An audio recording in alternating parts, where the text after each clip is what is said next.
دوستا قسمی که میبینی مصطفی در اونجا ساس میرم تو منشو میکشم هیچ چیز کردن نمیتونه.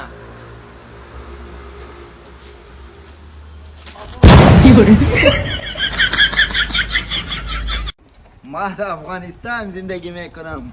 ما در افغانستان گاییده شدیم. بیکار است نه بار است ما در افغانستان زندگی میکنیم. بخیزی بچه دست به دست یکی دیگه بده بگوییم. مدد نمیکنم. فرار.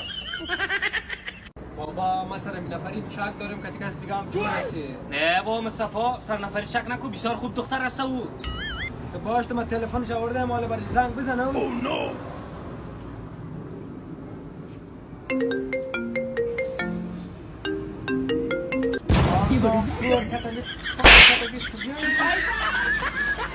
نوید فرزاد جنگ کنه فرزاد محترم کشاله. انا رئیس یک دقیقه